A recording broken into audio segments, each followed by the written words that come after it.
La pesca, una actividad agrícola por viviendas para producir ciertos resultados en incrementos de ingresos o bien una vulnerabilidad reducida, mejoría en seguridad alimentaria llevada también por las grandes industrias. México tiene 11.122 kilómetros de litorales, que significan un gran potencial de recursos pesqueros. Por la ubicación geográfica del país, sus aguas ofrecen medios muy diversos para las distintas especies de organismos acuáticos debido a la variabilidad de climas y condiciones ecológicas, la cual es mayor en las aguas marinas. La actividad pesquera, además de representar una fuente importante de ingresos para muchas familias, también proporciona alimento con muchos beneficios para nuestro organismo, pues el pescado aporta proteínas, más que la carne roja, e incluso puede ser mejor digerida que esta, por sus grasas poliinsaturadas y también por tener menos tejido fibroso, lo que facilita su descomposición y digestión. Las cifras registradas por captura y acuacultura de la Comisión Nacional de Acuacultura y Pesca, CONAPESCA, en donde estos 17 estados alcanzan en promedio casi 1.5 millones de toneladas anuales, lo que equivale a un valor económico promedio de 17 millones de pesos al año entre el 2016 y 2014. En 2014 obtuvo la ganancia más alta, con cerca de 23.000 millones de pesos, mientras que en el 2006 fue la más baja, con poco más de 15.000 millones de pesos. Las especies más representativas por la calidad de ingresos que generan en México son el atún, la sardina, la mojarra y el camarón. La pesca de atún y camarón se da casi en todos los estados que tienen litoral marítimo, y a pesar de que la sardina tiene 10 veces más captura, su valor agregado no alcanza ni una tercera parte del valor económico del camarón. A pesar de los aparentes buenos resultados que podría estar teniendo la actividad pesquera, en México la actividad pesquera se encuentra estancada por sobreexplotación. Las pesquerías sobreexplotan algunas especies, y de cada 10 kilogramos de pesca, 6 son ilegales. Esto pone en riesgo a una industria que, de implementar medidas sustentables, puede valer 211 millones de pesos.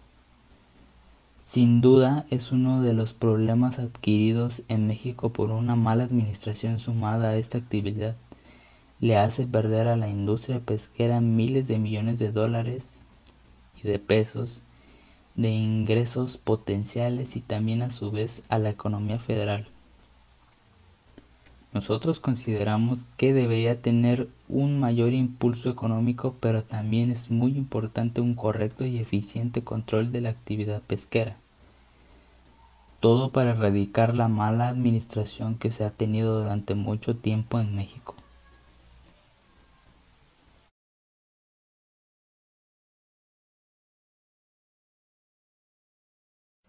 En nuestro país se conocen tres formas de propiedad: la pública, la privada y la propiedad social.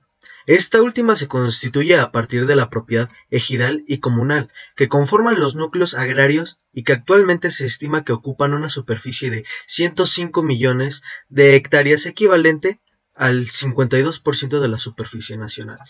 La propiedad social pertenece a los núcleos agrarios y, de acuerdo a la ley agraria, está conformada por los ejidos y las comunidades, a quienes a lo largo del siglo pasado, de 1915 a 1992, se les entregaron o dotaron de tierras en el caso de los ejidos, y se resarcieron tierras en el caso de las comunidades, a las que se les reconocieron sus derechos ancestrales sobre las mismas.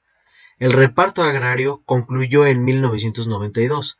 Sin embargo, de esa fecha a la actualidad, el número de núcleos agrarios y sobre todo el número de propietarios se ha incrementado en forma importante, frente a una mínima ampliación de la superficie que prevaleció ese año, como resultado de la ejecución de dotaciones o reconocimientos de tierras comunales que se mantenían pendientes.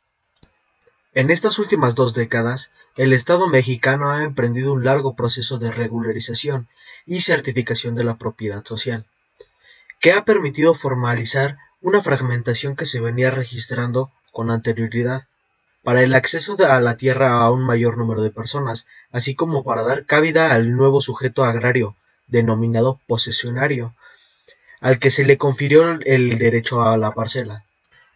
Las reformas a la ley agraria y la ampliación y modificación de los derechos agrarios sí tuvieron como consecuencia una reasignación de la tierra, pero los cambios obedecieron a estrategias campesinas en el sentido de asegurar el recurso fundamental para su subsistencia, ejidos y comuneros, y la de sus hijos posesionarios. Estas estrategias fueron certificadas por el Procede. La modificación de los derechos de la propiedad fue en el 1992 y el programa de regularización de los derechos agrarios con Procede han tenido algunos efectos distintos a los objetivos a el marco legal reformado en 1992, cuáles son el artículo 27 y la ley agraria respectiva. Reconoce las formas de propiedades de las tierras y aguas, pública, privada y social. Esta última corresponde a los núcleos agrarios, los cuales son los ejidos y las comunidades agrarias. Ejido es la porción de tierras, bosques o aguas que el gobierno entregó a un núcleo de población campesina para su explotación. Las tierras ejidales son inembargables, imprescriptibles e inalienables. Comunidad es el núcleo de población formado por el conjunto de tierras, bosques y aguas que fueron reconocidos o restituidos a dicha comunidad, y de los cuales ha tenido presuntamente la posesión por tiempo inmemorial, con costumbres y prácticas comunales. 3 CDERSSA planteados como son el constituir un mercado de tierras que diera incentivos a la inversión y promover una transformación de la actividad agropecuaria de acuerdo con las necesidades de competitividad internacional que requiere México en la economía global.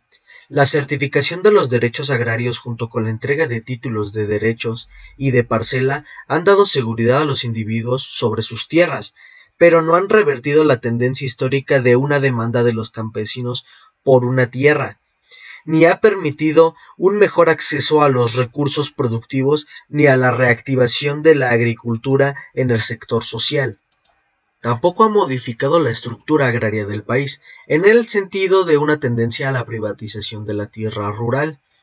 Al contrario, con base en los datos citados, se observa un aumento de ejidarios comuneros junto con los posesionarios, una expansión de la superficie parcelada a expensas de terrenos de uso común, que indica una incorporación de tierras marginales a la agricultura, a la vez que las parcelas se han fragmentado, reproduciendo así la agricultura minifundista y de subsistencia. La certificación mediante proceso permitió a ejidarios y comuneros sustentar legalmente sus estrategias para subsistir y no abandonar la tierra, muchas veces marginal y sin capacidad de sostener la economía familiar. La certificación de la tierra ha dado seguridad en la tenencia, lo que en sí es positivo para sujetos agrarios, pero no es condición suficiente para mejorar la situación de la agricultura. A más de 2 décadas de la conclusión del reparto de las tierras, en este trabajo se pretende establecer una aproximación a la situación actual de la estructura agraria que permita reconocer los cambios a nivel nacional y regional en la reasignación de la tierra, así como algunas características de los núcleos agrarios y de los propietarios de las tierras, para delinear, aunque sea de manera general, las principales vocaciones y actividades productivas en las que se realizan la propiedad social. La propiedad pública se refiere al derecho que tiene el Estado mexicano sobre bienes de dominio público, que son aquellos bienes muebles e inmuebles que están sujetos a un régimen de derecho público, están fuera del comercio, son inalienables, imprescriptibles e inembargables. Los bienes del dominio público pueden ser bienes de uso común, bienes destinados a un servicio público o bienes propios. Y tenemos también la propiedad privada, que es el derecho que tiene una persona física o moral particular para gozar o disponer de bienes con las limitaciones establecidas por la ley.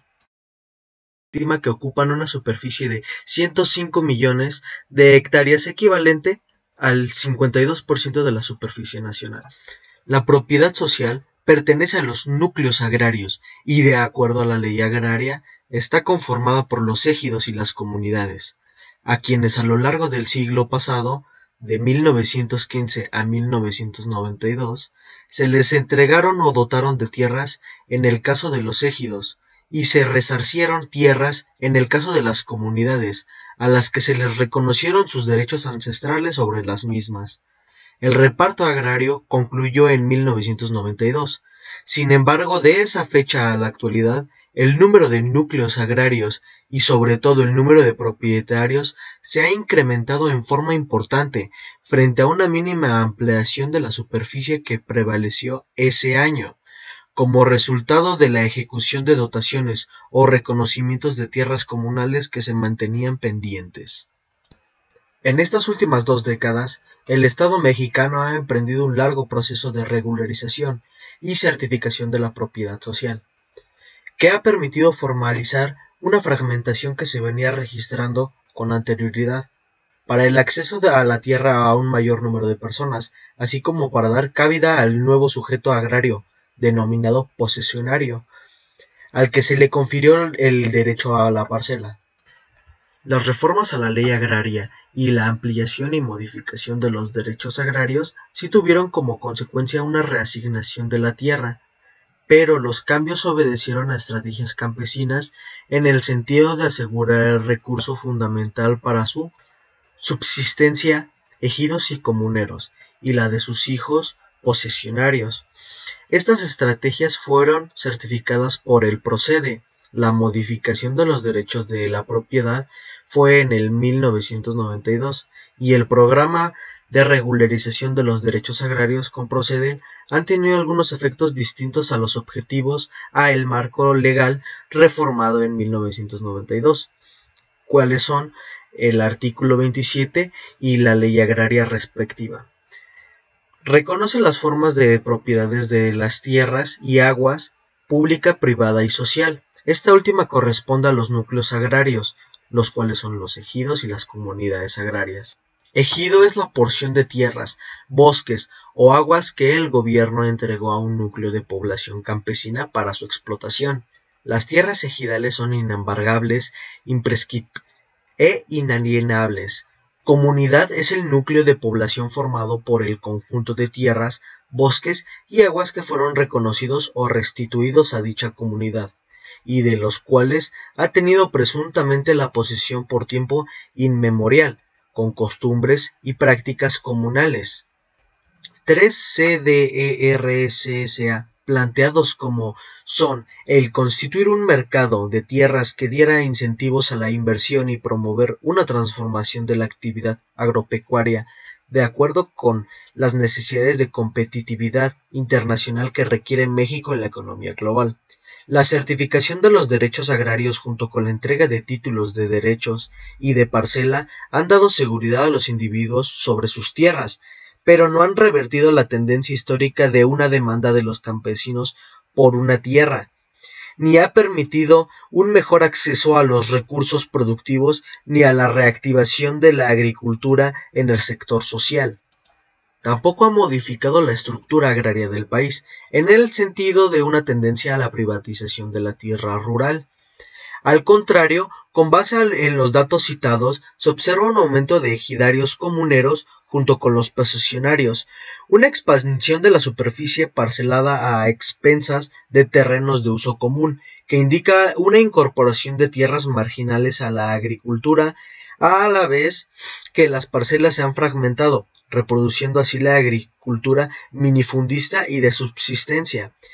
La certificación mediante proceso permitió a ejidarios y comuneros sustentar legalmente sus estrategias para subsistir y no abandonar la tierra, muchas veces marginal y sin capacidad de sostener la economía familiar.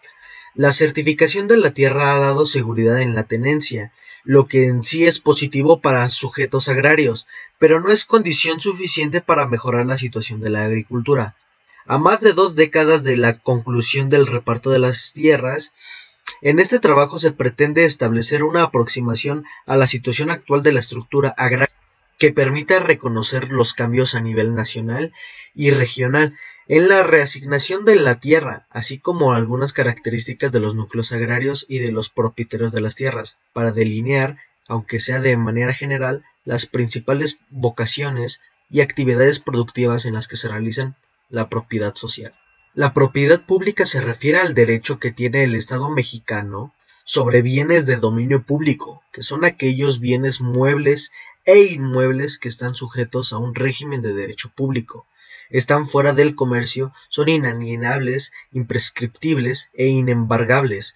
Los bienes del dominio público pueden ser bienes de uso común, bienes destinados a un servicio público o bienes propios. Y tenemos también la propiedad privada, que es el derecho que tiene una persona física o moral particular para gozar o disponer de bienes con las limitaciones establecidas por la ley.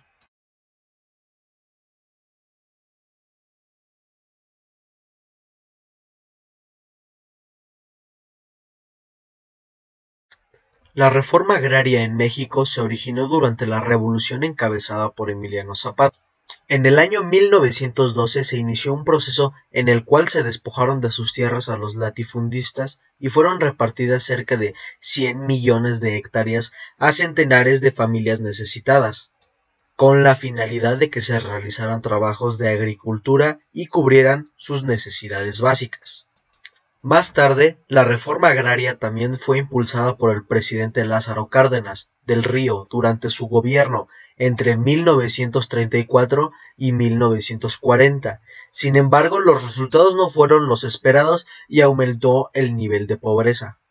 Desde la promulgación de la reforma agraria en México, esta ha sufrido diversas modificaciones a lo largo de los años, y desde entonces la distribución de las tierras es supervisada por el Estado, pero con un concepto más amplio del sentido de propiedad y su uso productivo. La reforma agraria es un conjunto de medidas destinadas a la redistribución, propiedad y uso productivo de la tierra, como una política de gobierno a fin de impulsar la actividad agrícola de un país. Las medidas que componen la reforma agraria son económicas, políticas, legislativas y sociales, con el fin de impulsar la distribución y productividad de las grandes extensiones de tierra, pertenecientes a un pequeño grupo de personas denominados latifundistas, quienes pueden especular con el valor de las propiedades e incluso no fomentan la actividad agraria.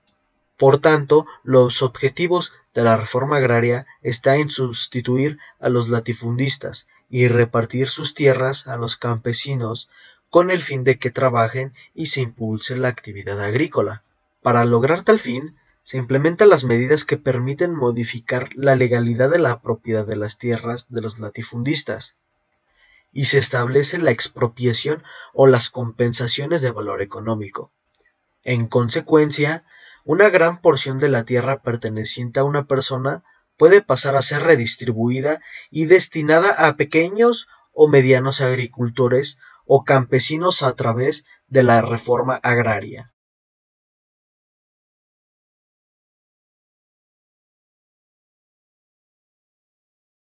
El ejido es un tipo de tierras en la legislación mexicana asociado principalmente a la reforma agraria revolucionaria, que proyectó la Ley Agraria de 1915 como un terreno colectivo, indiviso y sin posibilidad de venderse o heredarse. A lo largo del siglo XX, su legislación sufrió diversos cambios, de acuerdo con los proyectos económicos y políticos de los gobiernos en turno.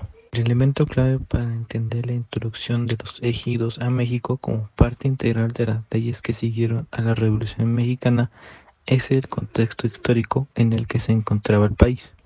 El historiador Emilio Coury, en su artículo La invención del ejido, habla de este como un resultado social de la lucha armada mexicana que fue la Revolución, pero más bien que se esperaba como algo temporal a los reclamos sociales.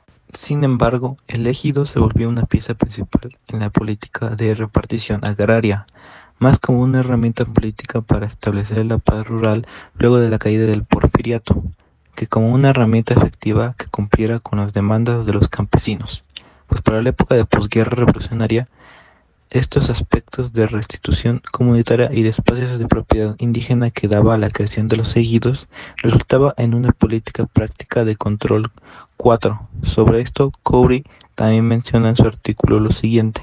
Así, por razones tanto políticas como históricas, la solución al problema agrario de ese momento resultaba clara. La propiedad comunal era lo que la gente más humilde del campo, los indios sobre todo, entendía mejor, lo que más convenía a sus necesidades presentes y, además, al parecer, lo que decían que querían los zapatistas alzados en armas al otro lado del Ajusco. Los ejidos incluyen tierra comunal, parcelas individuales y un área urbana, y los titulares de derechos se dividen en ejidatarios, posesionarios y avecindados.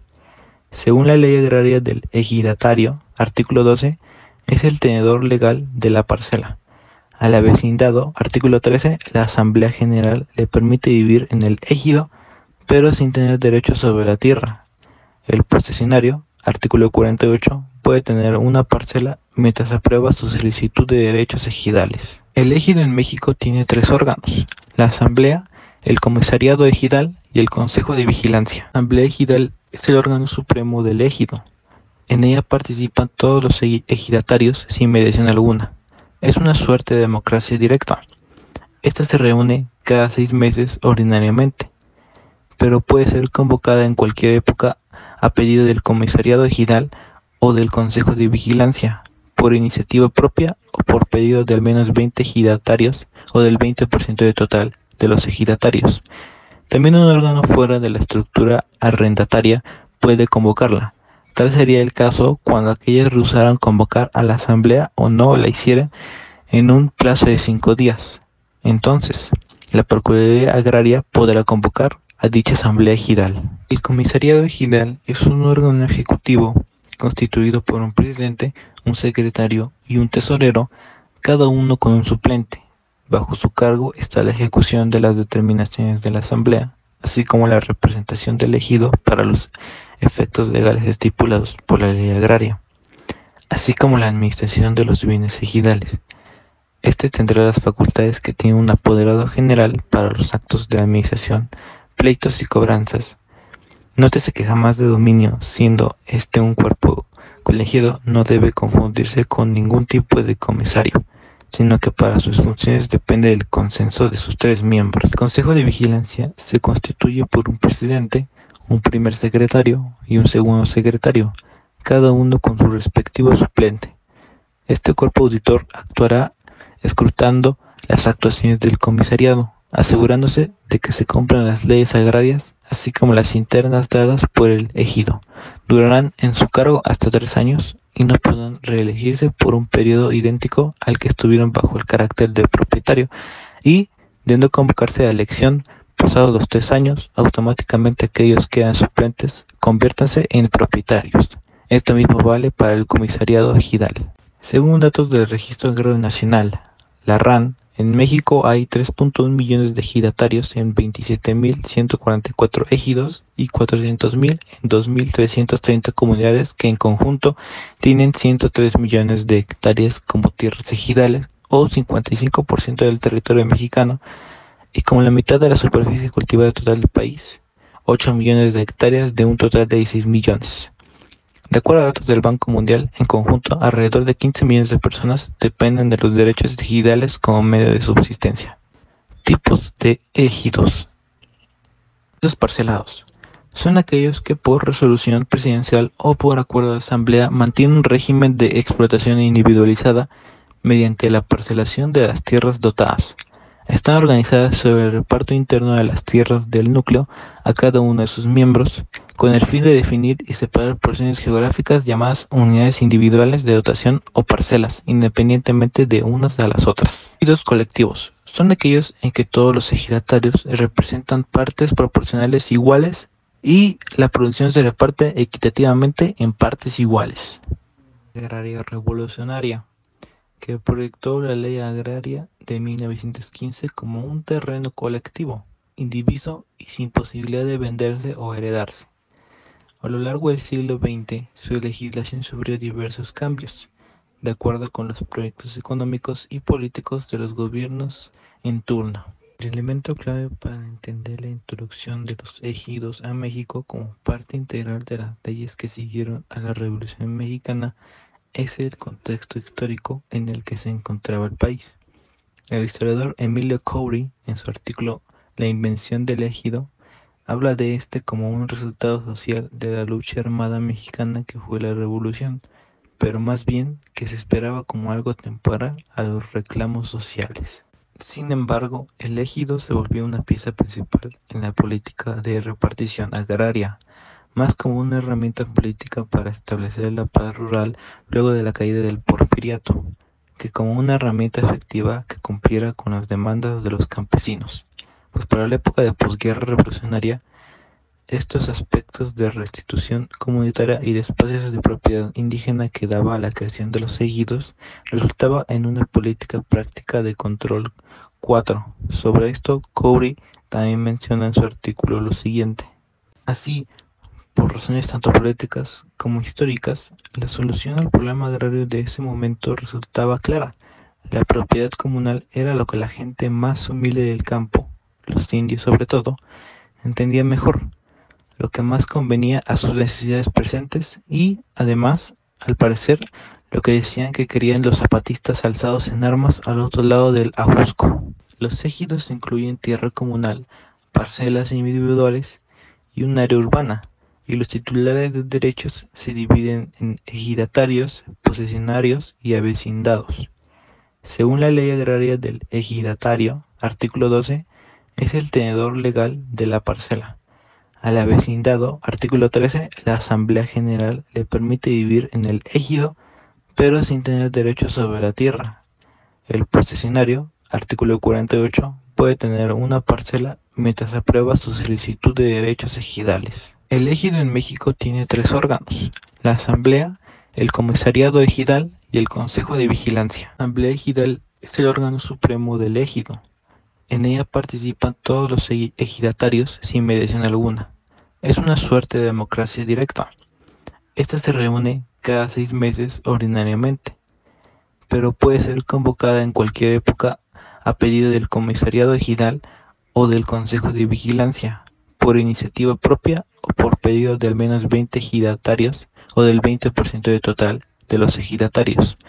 También un órgano fuera de la estructura arrendataria puede convocarla. Tal sería el caso cuando aquellos rehusaran convocar a la asamblea o no la hicieran en un plazo de 5 días. Entonces, la Procuraduría Agraria podrá convocar a dicha asamblea ejidal. El comisariado ejidal es un órgano ejecutivo constituido por un presidente, un secretario y un tesorero, cada uno con un suplente. Bajo su cargo está la ejecución de las determinaciones de la asamblea, así como la representación del ejido para los efectos legales estipulados por la ley agraria, así como la administración de los bienes ejidales. Este tendrá las facultades que tiene un apoderado general para los actos de administración, pleitos y cobranzas. Nótese que jamás de dominio, siendo este un cuerpo colegiado, no debe confundirse con ningún tipo de comisario, sino que para sus funciones depende del consenso de sus 3 miembros. El Consejo de Vigilancia se constituye por un presidente, un primer secretario y un segundo secretario, cada uno con su respectivo suplente. Este cuerpo auditor actuará escrutando las actuaciones del comisariado, asegurándose de que se cumplan las leyes agrarias, así como las internas dadas por el ejido. Durarán en su cargo hasta 3 años y no podrán reelegirse por un periodo idéntico al que estuvieron bajo el carácter de propietario, y de no convocarse a elección pasados los 3 años, automáticamente aquellos que eran suplentes conviértanse en propietarios. Esto mismo vale para el comisariado ejidal.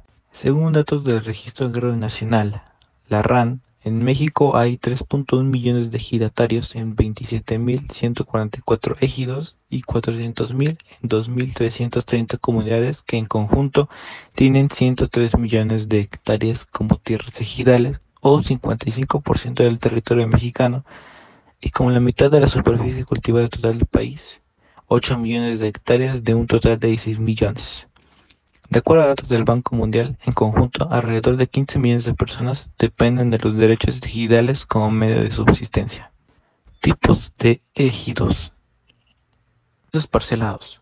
Son aquellos que por resolución presidencial o por acuerdo de asamblea mantienen un régimen de explotación individualizada mediante la parcelación de las tierras dotadas. Están organizadas sobre el reparto interno de las tierras del núcleo a cada uno de sus miembros, con el fin de definir y separar porciones geográficas llamadas unidades individuales de dotación o parcelas, independientemente de unas de las otras. Ejidos colectivos. Son aquellos en que todos los ejidatarios representan partes proporcionales iguales y la producción se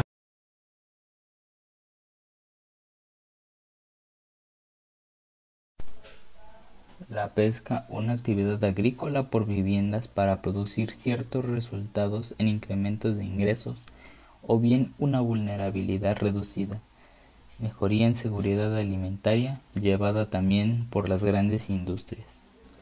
México tiene 11.122 kilómetros de litorales, que significan un gran potencial de recursos pesqueros.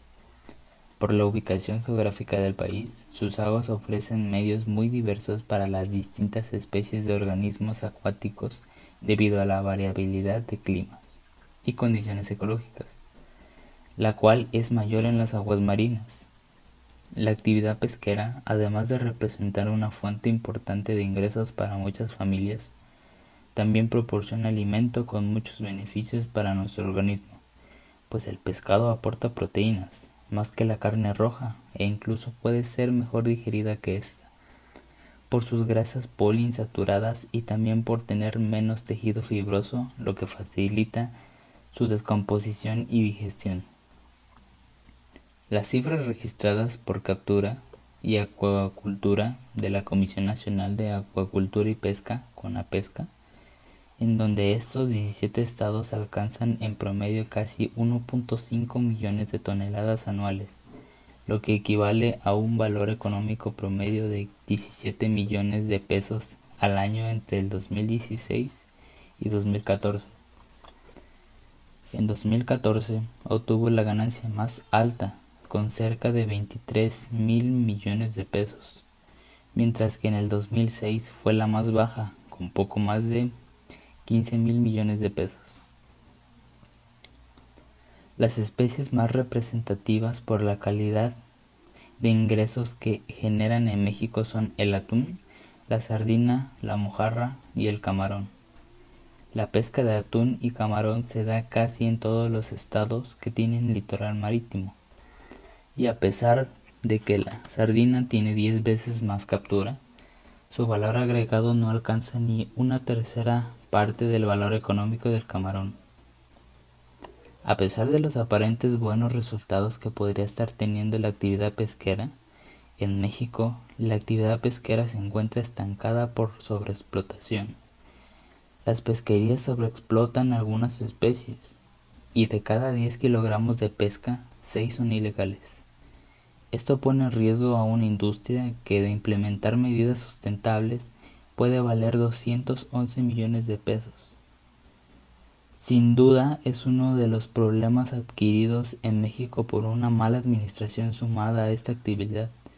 Le hace perder a la industria pesquera miles de millones de dólares y de pesos de ingresos potenciales y también a su vez a la economía federal. Nosotros consideramos que debería tener un mayor impulso económico, pero también es muy importante un correcto y eficiente control de la actividad pesquera. Todo para erradicar la mala administración que se ha tenido durante mucho tiempo en México.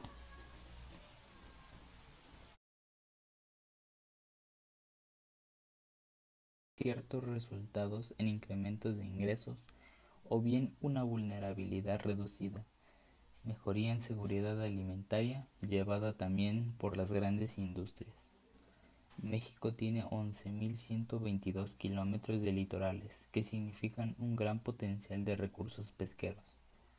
Por la ubicación geográfica del país, sus aguas ofrecen medios muy diversos para las distintas especies de organismos acuáticos debido a la variabilidad de climas y condiciones ecológicas, la cual es mayor en las aguas marinas. La actividad pesquera, además de representar una fuente importante de ingresos para muchas familias, también proporciona alimento con muchos beneficios para nuestro organismo, pues el pescado aporta proteínas, más que la carne roja, e incluso puede ser mejor digerida que esta, por sus grasas poliinsaturadas y también por tener menos tejido fibroso, lo que facilita su descomposición y digestión. Las cifras registradas por captura y acuacultura de la Comisión Nacional de Acuacultura y Pesca, CONAPESCA, en donde estos 17 estados alcanzan en promedio casi 1.5 millones de toneladas anuales, lo que equivale a un valor económico promedio de 17 millones de pesos al año entre el 2016 y 2014. En 2014 obtuvo la ganancia más alta, con cerca de 23.000 millones de pesos, mientras que en el 2006 fue la más baja, con poco más de 15.000 millones de pesos. Las especies más representativas por la calidad de ingresos que generan en México son el atún, la sardina, la mojarra y el camarón. La pesca de atún y camarón se da casi en todos los estados que tienen litoral marítimo, y a pesar de que la sardina tiene 10 veces más captura, su valor agregado no alcanza ni una tercera parte del valor económico del camarón. A pesar de los aparentes buenos resultados que podría estar teniendo la actividad pesquera, en México la actividad pesquera se encuentra estancada por sobreexplotación.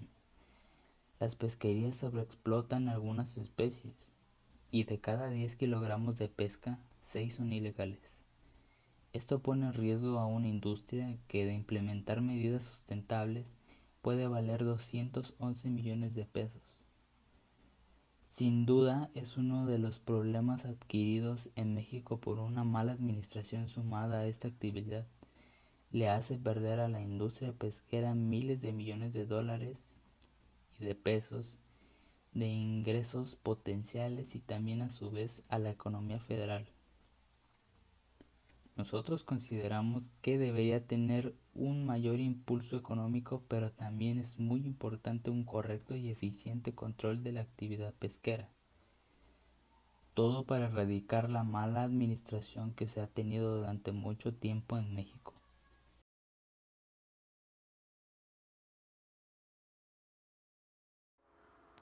La ganadería.